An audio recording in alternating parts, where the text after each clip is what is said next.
1967 সাল চলছে Arab Israel যুদ্ধ। হঠাৎ ইসরায়েলের জমদূত হয়ে হাজির হন বাংলাদেশ বিমান বাহিনীর এক পাইলট। ইসরায়েলের 4টি যুদ্ধ বিমান ধ্বংস করে দেন তিনি। আটক করেন ইসরায়েলি বিমান বাহিনীর এক ক্যাপ্টেনকে এবং ইসরায়েলকে বাধ্য করেন জর্ডান ও ইরাকের সহস্রাধিক সৈন্যকে মুক্ত করতে। বলছে বাংলাদেশ বিমান বাহিনীর এক অকুতোভয় সৈনিক সাইফুল আজমের কথা, যিনি একাই ইসরায়েলের বুকে কাঁপন ধরিয়ে দিয়েছিলেন।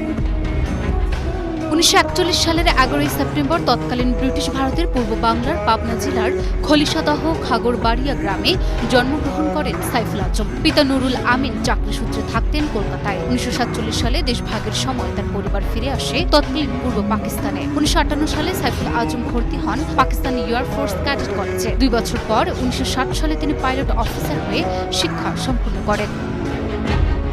1967 সালের 5 জুন তৃতীয় আরব ইসরায়েল যুদ্ধে যখন ইসরায়েলি বিমান বাহিনী আকাশে তাণ্ডব চালাচ্ছিল, তখন ইসরায়েলিদের জমদূত হয়ে জর্ডানে যান সাইফুল আজম সুজা। ইসরায়েলিদের বিরুদ্ধে বুক চিতিয়ে দাঁড়ান। সে সময় আরবীয় বিমান বাহিনীর কাছে ইসরায়েলের সমকক্ষ কোনো বিমান ছিল না, কিন্তু সাহসী এই বাঙালি পাইলট হাতে নেন একটি হকার হান্টার যুদ্ধ বিমান এবং মাত্র কিছু সময়ের মধ্যে দুটো ইসরায়েলি সুপারসনিক বিমান ভূপাতিত করেন।